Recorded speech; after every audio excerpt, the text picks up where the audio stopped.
Om NaMo Narayan. The ancient Indian astrologer में आपका स्वागत है।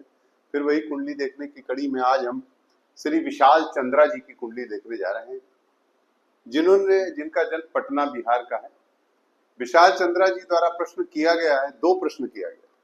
विशाल चंद्रा जी ने प्रश्न किया पदोन्नति कब होगी और उनके संतान की स्थिति कब आएगी।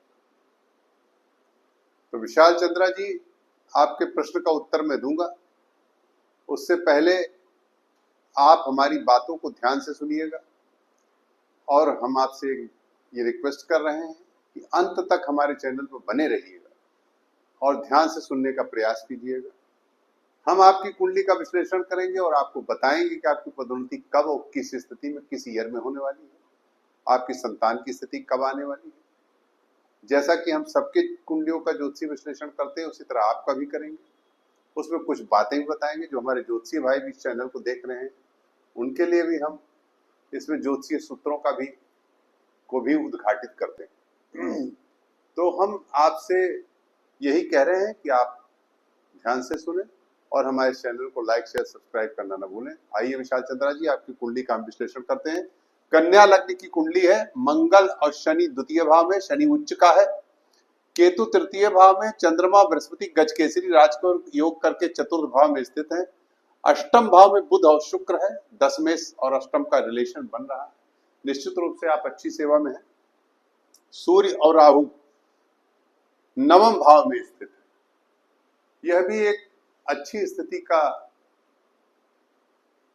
वो है कि सप्तम से लेकर के 12 तक सूर्य चंद्र मंगल राहु, इसमें से कोई भी ग्रह बैठ जाए तो हर व्यक्ति अपने जीवन में टारगेट अचीव कर लेता है।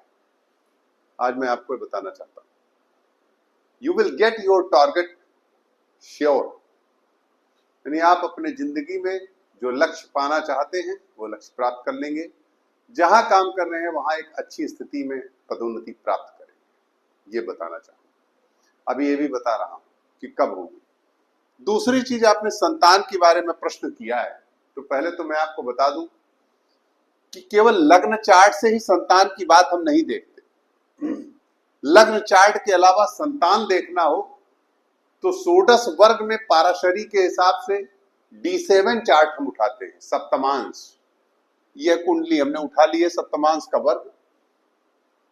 अब इस जन्मांक कुंडली में अगर देखा जाए तो संतान भवनाधीशो लग्नस धिपस तथा नर रासो तथा पुत्र स्त्री रासो च कन्या, अर्थात संतान होने के लिए लग्न का स्वामी और पंचम भाव का स्वामी ये कारक है। अब लग्नेश यहां अष्टम में बैठ गया, तो अष्टम में बैठ करके यह संतान को प्रभावित कर रहा है। पंचम भाव में आपकी मकर राशि है और शनि इसका स्वामी होकर के द्वितीय भाव में बैठा है मंगल के साथ। मंगल यहां चतुर्थ दृष्टि डाल रहा है, जो अग्नि दृष्टि। अब एक बात और है, जो हम D7 चार्ट में ले जाते हैं तो यहां का जो लग्नेश है वो D7 में 12th यानी द्वादश भाव, जो खराब भाव है उसमें बैठ गया।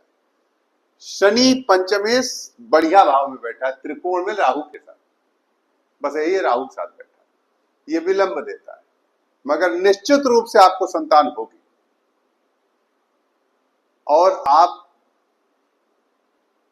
पूर्ण मतलब संतान की स्थिति का सुख उठाएंगे। बच्चा होगा आपके और आपका गृहस्थ जीवन ठीक रहेगा। ये जो संतान की स्थिति, पहले तो मैं आपको पदोन्नति की स्थिति बता दूं कि वो कब आएगी। पदोन्नति आपको 19 मार्च 26 तक मिल जानी चाहिए। यदि यह टली, मान लीजिए किसी कारणों से टल गई, तो सितंबर 26 से लेकर और फरवरी 27 के बीच निश्चित रूप से हो जाए।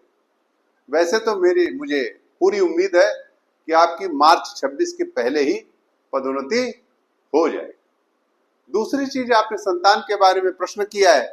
संतान आपकी 16 फरवरी 2027 से 4 मार्च 2028 के बीच होने की पूर्ण संभावना है।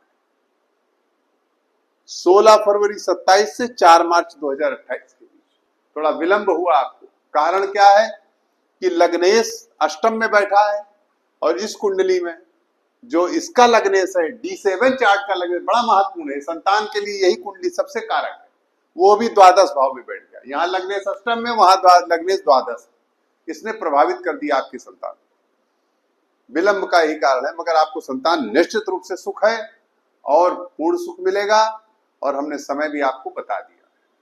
अब एक उपाय हम बता रहे हैं जिससे आपको थोड़ा, आपका बुध 7 डिग्री का है, तो हम चाहेंगे आपको बताना कि आप पन्ना 8.5 रत्ती का दाहिने हाथ के कनिष्ठिका में, सोने या चांदी जिसमें भी आप चाहे पहन सकते हैं बुधवार को। तो मेरा ये आपको सजेशन है कि आप पन्ना कनिष्ठिका में दाहिने हाथ में धारण कर लें, जिससे आपको अच्छा रहेगा और आपकी पदोन्नति, आपकी नौकरी, आपके समस्त सुखों में वो लाभ करेगा। नमो नारायण।